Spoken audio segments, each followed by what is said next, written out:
1 year after the wildfires tore through Pacific Palisades and Altadena, the scars still remain, but so does the strength of the people who call these communities home.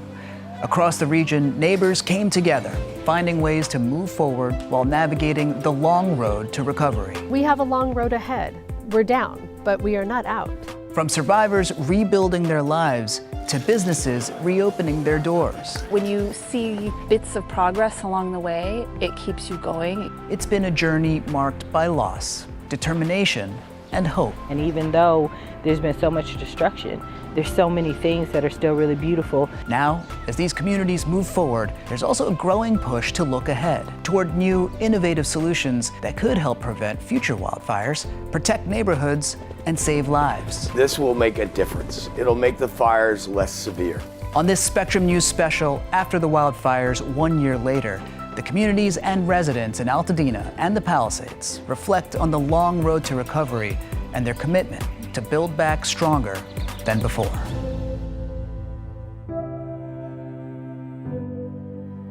Thank you for being here. My name is Amrit Singh. It's hard to believe it's been 1 year since the Palisades and Eaton fires tore through Southern California. So where do we stand now? Over the next hour, we work to answer that question as we check in with the residents, business owners, first responders, and tech leaders across the state. We start in Altadena, where the Williams family lost 4 homes in the Eaton fire. And through the devastation, they found comfort and support in each other. Here's our Lydia Pantazis. It was the first time Michelle Williams and her son Braden walked through what was once their home. That's hard. In the aftermath of the fire in January 2025. 17 years of life, of memories, milestones, and everyday moments reduced to ash after the Eaton fire tore through their Altadena neighborhood. To imagine the life you build for years and years, and just to see it reduced to this. It was one of 4 homes within her family destroyed by the fire. We've been following Ishelle and her family since the very beginning, from the chaos of that devastating night to hotel rooms where the entire extended family stayed together, to an Airbnb that finally offered a sense of stability. And back here, another one, to the ashes as they searched for pieces of their past. Now, 1 year later, the debris has finally cleared. The smoke is gone, and in its place, an empty lot ready for construction. Ishelle is currently living in a rental, but through every step of this journey, Ishelle says her focus has never been on what was taken, but on what she believes is still to come. Because my life is so grounded and rooted in faith, what I know is that God doesn't take away something without, a blessing coming behind it. So what I look forward to is what the blessing is going to be and not what was taken. That belief now shapes how she looks at this land, not as a reminder of loss, but as the foundation of a new beginning. At this point, there's just so much promise. And you look at it and now I can start to envision, right, what it would be and what it's going to look like. And it's good. After renting this property for 17 years, Ishelle will return here, this time as a homeowner. The former owner decided not to rebuild and instead sold the land. With the help of Neighborhood Housing Services, NHS, Ishelle was able not only to buy the lot, but will soon begin building a home of her own. Right, I couldn't build it by myself. I'm one person, and I know that I need community, and they have just been such community to the point of being family that they are saying, this is what this process, should look like. Look, there's tomatoes. For Ishelle, it's often the smallest signs of life that mean the most. It's the proof, right, that life is still here in Altadena, and even though there's been so much destruction, there's so many things that are still really beautiful. Last season the grapes were growing, and now we've got tomatoes growing, and things are happening, and it's progressing. It's progressing like right underneath our feet. A reminder that Altadena is rebuilding, guided by faith, strengthened by community, and growing back one blessing at a time. It is a hopeful, fresh start for Ishelle and Braden Williams. But as we look back on the devastating wildfires, questions remain about just how the emergency response unfolded. The Eaton fire left 19 people dead, despite a warning system that was meant to keep people safe. And El Abarian looks at what we've learned and what's changed since then. You could call it Murphy's Law. Everything that could have gone wrong 1 year ago on January 7th did. Bone-dry conditions, 100-mile-per-hour winds, and a spark that changed Marisol Espino's life forever. It was definitely a lot. I mean, it still is. Obviously, like, there's no more debris, but just for miles and miles, it's just empty lots. Marisol has lived in West Altadena her entire life. When the Eaton fire tore through her neighborhood, it left behind scars and unanswered questions. We know that evacuation orders were not sent to this part of the city or this part of the town until 3:25 in the morning, and things were already on fire. Marisol lived west of Lake Avenue, around Jane's Village, a predominantly Black and Latino community where all but one of the Eaton fire's 19 victims died. County records show evacuation alerts for West Altadena weren't sent out until hours after the fire had started. An after-action report later found flaws in communication and confusion in the chain of command responsible for issuing alerts. South of us right here in the corner, my neighbor, her father stayed. He woke up from a sound of explosions, and that's how he knew there was smoke already in their rooms. Emergency response experts say that delay raises serious questions. First of all, it's just a mystery. Why East Altadena got a timely warning and West Altadena didn't. Thomas Kova has spent decades studying disaster response. He says the problem is often not technology, but human decision-making. They're afraid to warn everybody that quick. They think it will cause panic, traffic jams, gridlock. In West Altadena, that delay has residents calling for accountability, including requests for California Attorney General Rob Bonta to investigate the county's fire response.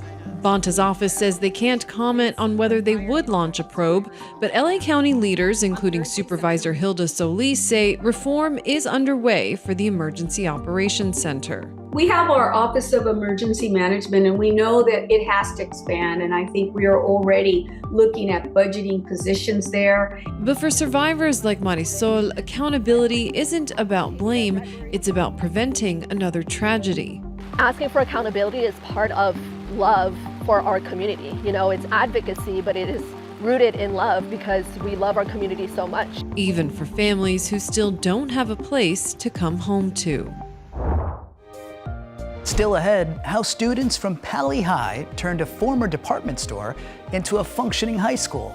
Stay with us.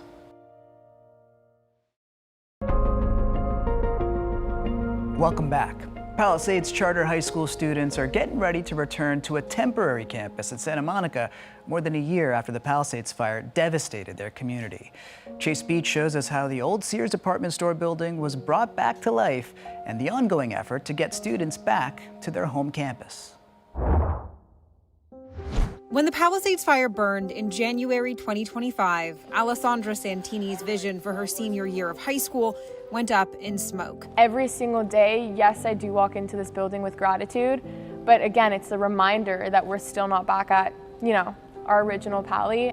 The senior had always anticipated marking major milestones at her Palisades Charter High School campus, but Pali High's been closed for a year. School administrators looked for a temporary location for in-person learning and found it at this former Sears department store in downtown Santa Monica. Alessandra, who's student body president, says she's been grateful to learn with her peers, despite challenges. The Sears building doesn't have any doors, hallway traffic is common, and offices are just desks.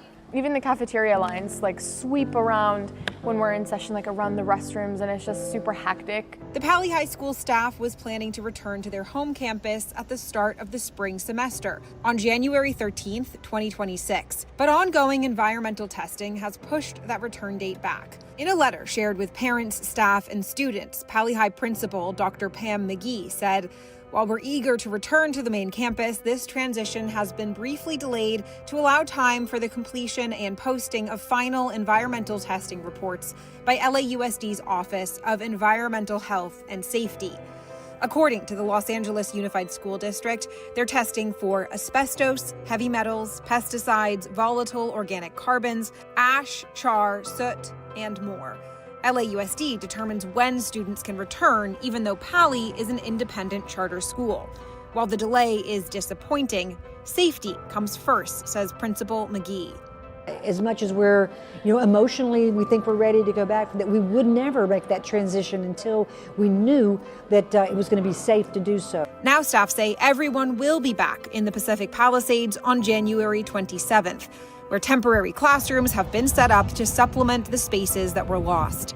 Despite her senior year not looking quite as she envisioned, Alessandra says she has still had some quintessential senior year moments, including being accepted to her dream college, Vanderbilt. I'm also just so appreciative of all of the opportunities I've been given throughout these 4 years. But she says the many challenges Pali High and the whole community have faced have taught her some of the most valuable lessons. And one of the reasons that I actually did apply to Vanderbilt, which is so far away, is that I wanted to challenge myself and push myself into new environments, because I think Sears really just proved that you are able to adapt to your environment if you're willing to.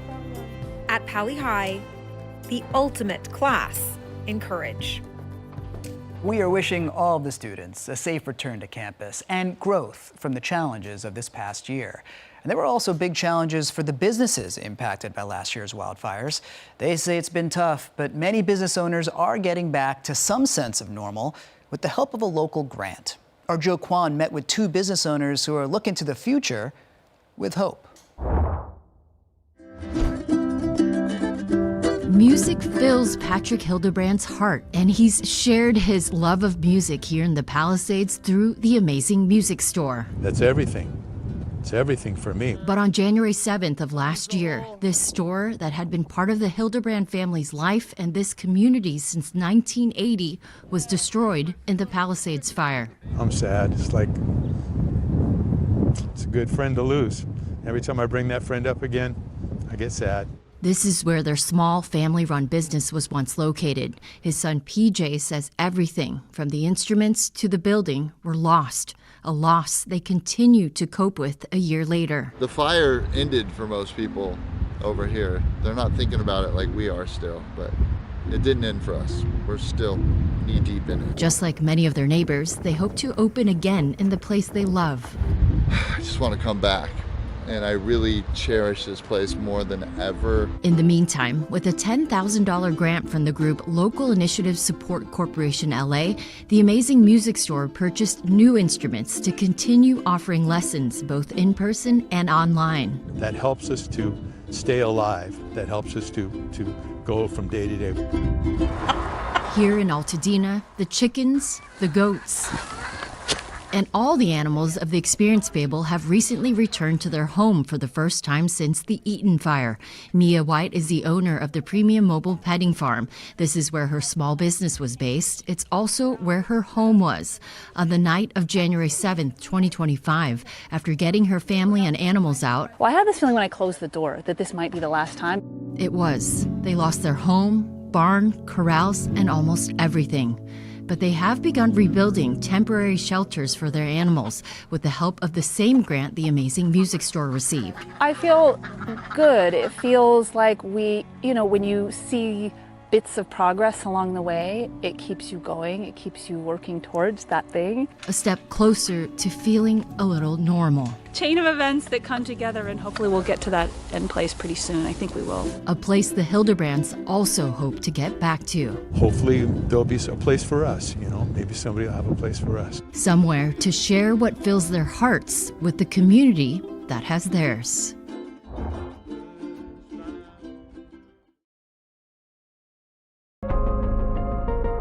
Welcome back to our special After the Wildfires, 1 year later. It may sound too good to be true, but as thousands are preparing to rebuild in the Pacific Palisades, some are looking to unusual advances in fire-suppressant technology, like sound, to add an extra layer of defense. Ryan Thompson tells us more. It's not a melody that makes you want to sing. But the low hum inside this modified leaf blower might be a tune worth sticking around for. We're oscillating oxygen. We're not blowing much air. It's a pressure wave that you feel.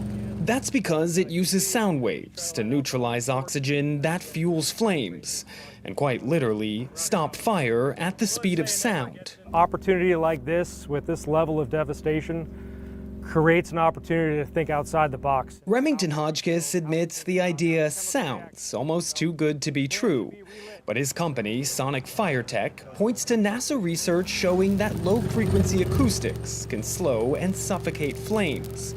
The science on display for some Pacific Palisades residents as their community enters a major year for rebuilding. And each one of these emitters will have a detector built into it, a highly sensitive detector.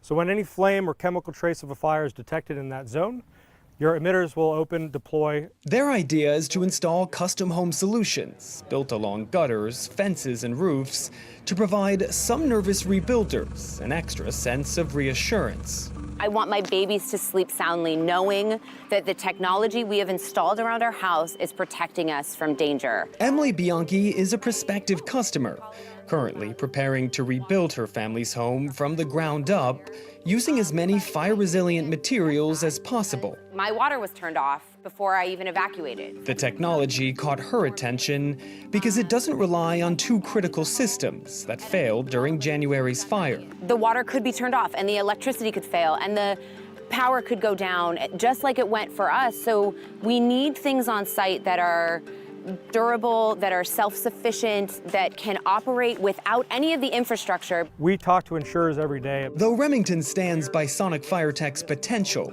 he warns it's not a silver bullet. And with a price tag equivalent to roughly 10% of a home's value, it's not cheap either. Yeah, you know, it's complicated, but every stakeholder that we've talked to sees the value in this in their own lens. For now, only a handful of homes across California have made plans to install the new technology. But with the state facing devastating fire after fire, it's now about considering every advantage to mitigate the sound of sirens. We just saw some of the promise of technology, but tech also helped last January. As the Eaton and Palisades fires burned and other wildfires seemed to pop up every few hours, some of the first glimpses of smoke that we saw came from Alert California, a network of more than 1,100 cameras monitored by scientists and firefighters who use AI to help protect communities and save lives. We got a first-hand look at how it all works. It was high gusts. Embers were blowing kilometers, spotting new fires. Once the fire got going, in that kind of wind, you're in the response mode and you're trying to protect people's lives. I'm a professor of geology and geophysics here at the University of California, San Diego, and the department is the Scripps Institution of Oceanography, which has been here for over 100 years and is one of the world's leading collector of data so that we can attack complex problems like these wildfires. The project is Alert California, and Alert California has designed a number of sensors that are deployed in rural regions, mountaintops, so that we can scan the entire state looking for evidence of ignition. We have over 1,147 cameras deployed up and down the state of California. We have focused on trying to detect, confirm fires early, and mobilize the resources that are needed to suppress the fire. The firefighters and first responders are trying to save lives and getting people out of harm's way. They can use the cameras to see what's going on. But remember, our cameras don't put out fires. Firefighters put out fires. But we want to give them the best real-time data at their disposal to drive their decisions. The partnership between UCSD and CAL FIRE via the Alert California is truly making a difference for the fire agencies in the firefight, allowing them to be as informed as possible. My name is Sagar Fowler. I work for CAL FIRE. I'm an Assistant Chief of Southern Region Intelligence. We've been using Alert California for many, many years, but the part that's really changed the game is that we've introduced AI. It's really allowed us to save time and focus on areas that we've never been able to focus on using humans. We can reference the camera east-west, up and down. When we zoom right in, we can see down to the base of the fire. That alert now goes directly to our dispatch centers, our command centers. This allows them to dispatch resources to a fire and in many cases put a fire out before anybody even knew that it existed or any 911 call was ever generated. I have hope that by using data to guide management, this will make a difference. It'll make the fires less severe. This is going to help save lives.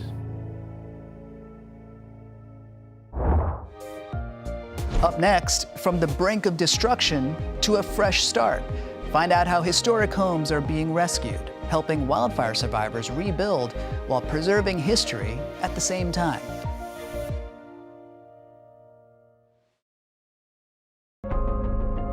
Welcome back to After the Wildfires 1 year later. Amongst the homes being rebuilt in Altadena are historic homes that have been saved from demolition. Lady Pantaza spoke with the family about bringing one of those homes back to life. I've had to hold some people's hand because we don't have railings in here. Stepping into Gwen Sukina's home feels like stepping into another century. From the warm oak details below to the intricate crown molding overhead, every inch whispers another era. The home, originally built in 1910, once rooted in Los Viles, was destined for demolition. But after the Eaton fire destroyed Gwen and her partner Jacques Laramie's Altadena home, they chose a different fate for it, rescuing the structure and moving the entire historic build to their own property. Just knowing that you were saving it and taking it from being thrown in a landfill, it meant something to us. For Gwen, an interior designer who brings old homes back to life for her clients, this restoration is deeply personal. This is what we do. We love old things and we love restoring things, and Jacques is a woodworker on the side. That's kind of one of his hobbies, and so the idea of being able to restore a house like this is pretty special. At 36,000 square feet, the home had to be cut into 4 massive pieces to make the journey to Altadena. This is the first piece. So this is where they cut it? This is where they cut the house. It's one of only 3 historic home rebuilds underway in the community, and for Gwen and Jacques, it couldn't be a better fit. I got a recycling tattoo, so we're recycling this home. But no, it's just We got a rescue dog and now a rescue house. Adrian Scott Fine with the Los Angeles Conservancy says projects like this do more than save architecture. It's a way to get people in their homes quicker. It's a way to bring back character and a feeling of the community. It's sustainable in terms of reusing what we have already. And compared to starting from scratch, it's cost effective too. Gwen and Jacques will spend roughly a third of what a brand new build would have cost. But for Gwen, the real value isn't in the savings, it's in what she's restoring. Thinking through all the intricate, irreplaceable details, the woodwork, the craftsmanship, the soul of the home, that's what fuels her. They do not make this. Yeah, they don't do this these days. And as she and Jacques rebuild piece by piece, this century-old house is becoming something new again. A fresh start built on history and a home they get to revive together. In the aftermath of loss, giving these homes a new life helps homeowners move forward with hope. And that's true for parts of homes, too. In both the Palisades and Altadena, one thing that stood out after the fires were the chimneys standing on empty lots. Our Terlyn Wagner has more on how some chimneys will be part of a future memorial in Pacific Palisades. An outdoor light, a garlic press. Whenever something went missing in the home of artist Ed Butwinick, his family knew it had been incorporated into one of his large sculptures. The beard, also a fire screen. That fireplace was often the center of celebrations in the home of Ed and his wife Linda. During their 71-year love story, they raised a family, founded the Brentwood Art Center, and filled their home with friends, laughter, and music. And we ate at the coffee table near the fireplace and visited and actually did charades there. But when that home of 35 years was destroyed in the Palisades fire, the only thing left standing was their two-story chimney. For many, including the couple's daughter Karen, the chimneys that dotted the landscape became emblematic. It was like the phoenix rising, out of the ashes. Evan Curtis Charles Hall, founding director of House Museum, was also moved by the surviving structures. The chimneys were so striking in their stark kind of contrast against the horizon line. It was very clear that those structures as beacons, as towers, needed to be saved and preserved. All told, 7 chimneys will be included in the planned Palisades Fire Memorial. They come from mid-century modern homes, often carrying architectural significance. A home remodeled by Eric Lloyd Wright, grandson of Frank Lloyd Wright. A home designed by Richard Neutra, and the Butwinnick's chimney, made of bricks produced by the Higgins Brick Company, a family-owned business in Santa Monica Bay for almost 100 years. Moving the chimneys was a process. The smallest one weighs 7,000 pounds, and while they'll be reassembled in the yet-to-be-determined site of the memorial, this is definitely smoke damage here. Evan says they'll still show signs of what they endured. These are artifacts and relics of the fire, and so we don't want to erase that history. One of the goals is for the Palisades Fire Memorial to be a place of remembrance, a place where the community can come to just reflect. It's a legacy. Yeah. Linda has since moved north to be with family, but plans to visit the memorial when it's built. Her husband passed away in October, but he knew about the project and was excited to have their chimney included in the future public art installation. And what he said to me was, it's a way for us to memorialize the strength and power of community and art in the community. A resilient community, determined to rebuild brick by brick.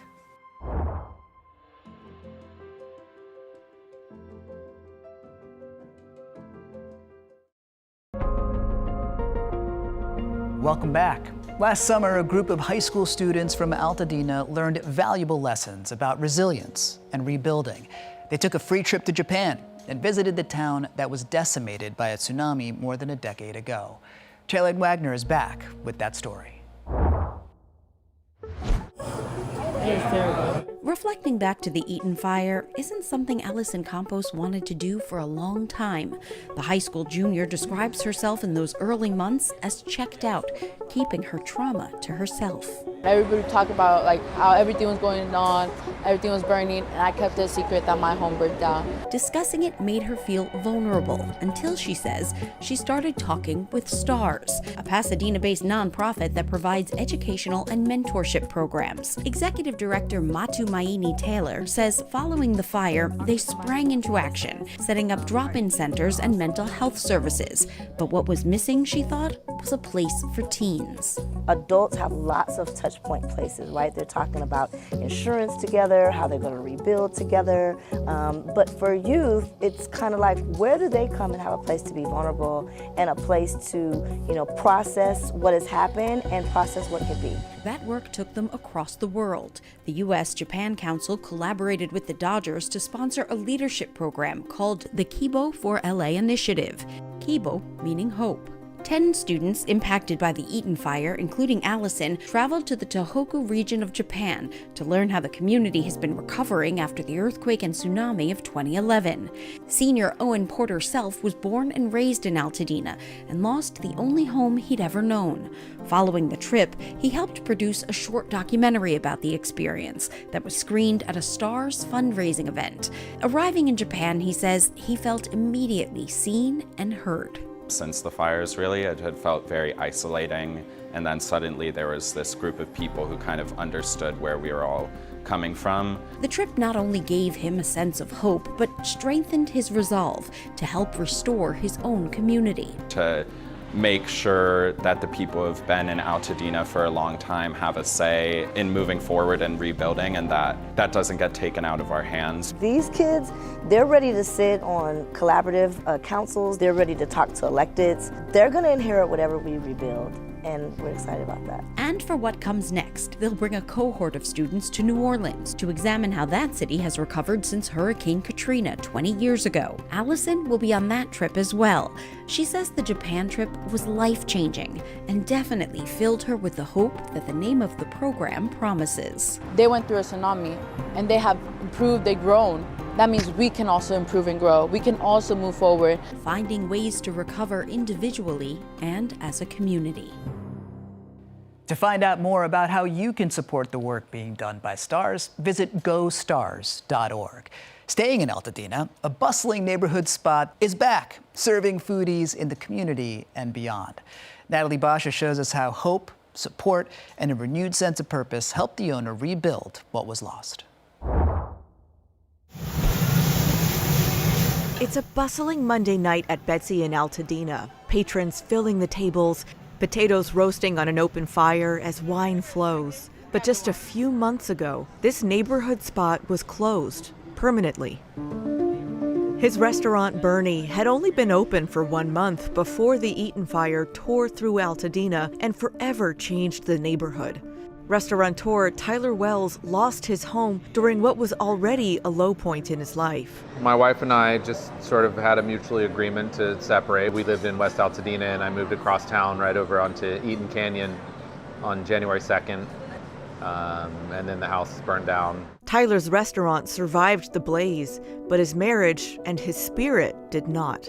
It was just another felt like another kick while I was down a little bit. The simultaneous loss of both his home and his marriage threw him into a state of depression, so much so that he decided not to reopen Bernie.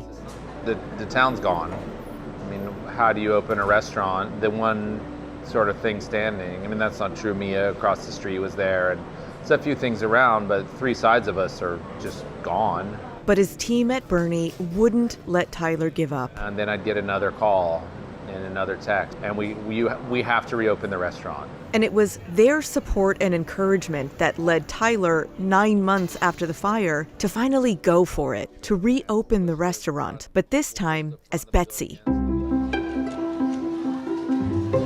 All right then, let's have us a great service.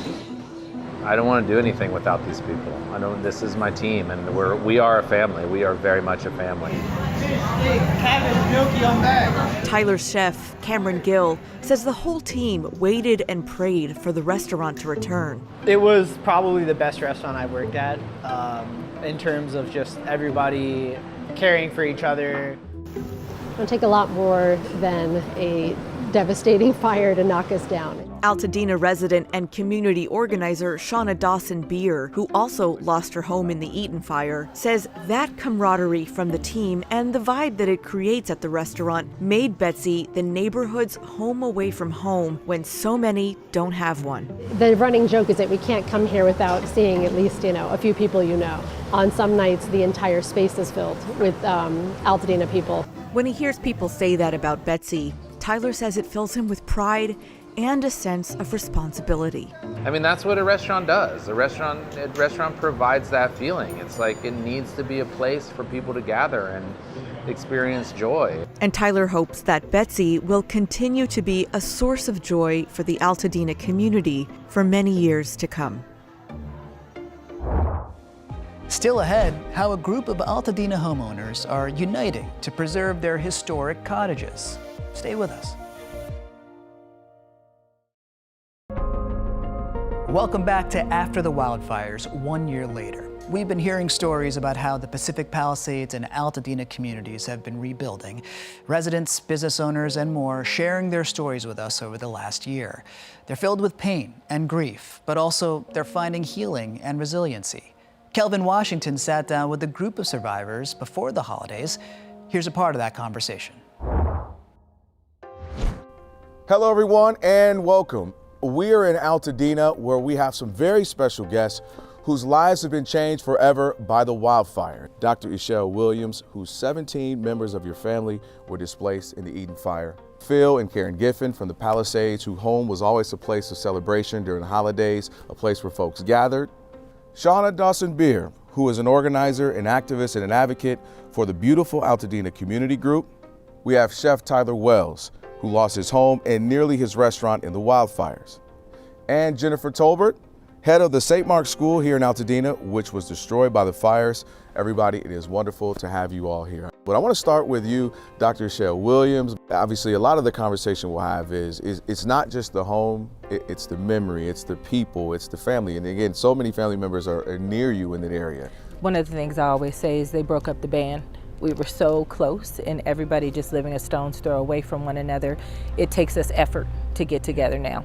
As we are making that effort, because it's really important that we support one another as we move forward, we just do whatever it is that we have to do.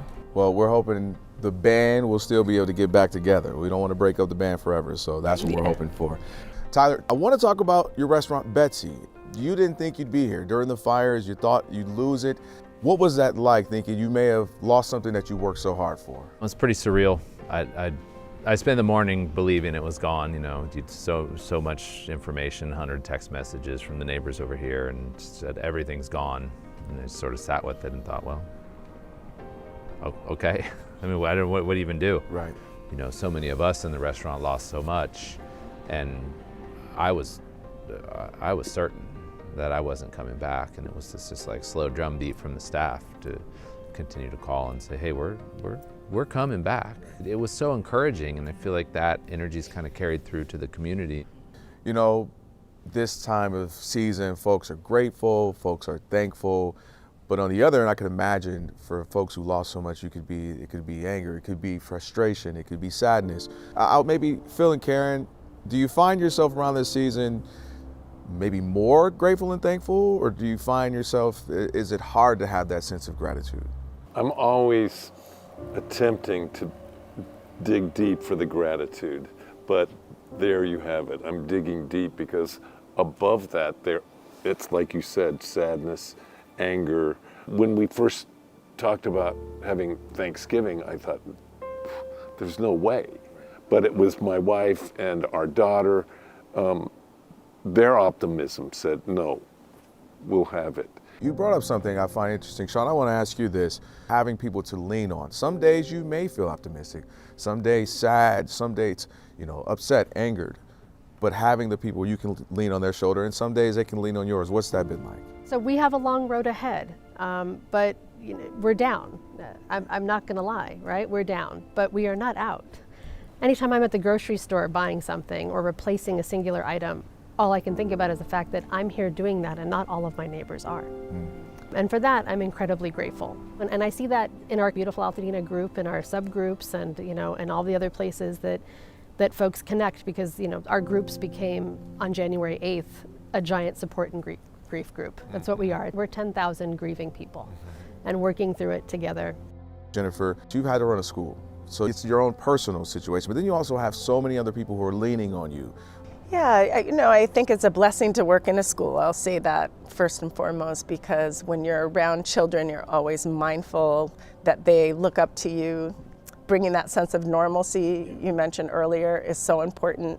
For me, I think it's been a hard time, but exactly what Shauna said, we're down, but we're not out. We're determined to rebuild and to come back, as soon as we can, to be a beacon of hope to others. What you've done, what the school has done, the resiliency of the kids and the families, it has definitely resonated throughout the communities. And I want to say thank you all for your transparency, authenticity in this conversation. I know it's not easy to have, but this is what it's all about, is coming together as a community and sharing thoughts and keeping each other's spirits lifted. And so hopefully this conversation did a little bit of that.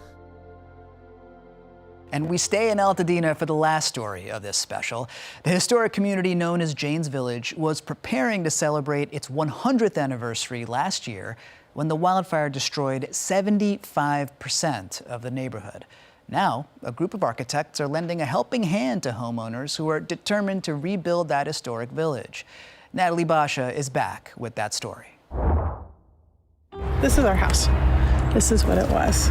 10 years ago, Louise Hamlin and her family first fell in love with the charm and character of their home in Altadena. It was a 1925 Jane's Cottage, one of the English-style cottage homes that was part of Altadena's beloved Jane's Village, built by architect E.P. Janes. And they were English kind of storybook homes with steep roofs and really a kind of fanciful feel inside. So when the family home burned down in the Eaton fire, Louise knew she wanted to rebuild. I think it's part of what is keeping the people together too, is knowing that a lot of us are going to pull the community back architecturally. In fact, she's one of more than 70 Altadena homeowners who are committed to rebuilding Jane's Village and retaining the architectural character that made Altadena famous. So what made Jane's Cottages unique were it was basically an English cottage with a couple of different European inspirations that were kind of pulled into it. Yeah, and that includes things like cove ceilings and kind of framed openings to go from a dining room to a living room. Architects Chris Driscoll and Chris Corbett started something called the Altadena Collective in an effort to help homeowners rebuild with the original character of their homes. And started to see the need and desire in the community to rebuild in this more traditional way, the way homes were in Altadena from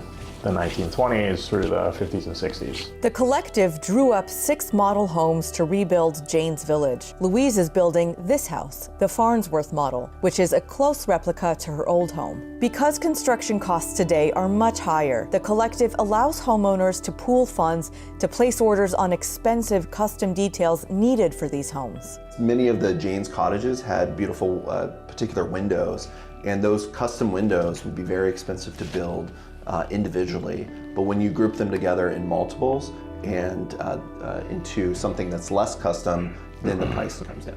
Louise says this project to build back Jane's Village has reinvigorated the neighborhood. It was a place that you could come out in the evenings to your front or backyard and hear music from lots of houses. And we want that sense of community again. And now Louise and her family can't wait to be in the rebuilt Jane's Village with their old sense of community back.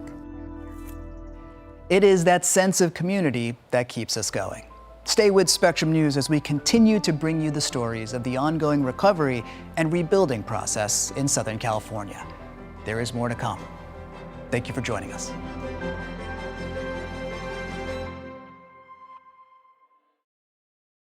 Thank you for watching our YouTube channel. For more stories in your communities, click the subscribe button right here. You can also download our app or watch us on TV for the latest information, balanced coverage, weather updates every 10 minutes, and more. We'll see you then.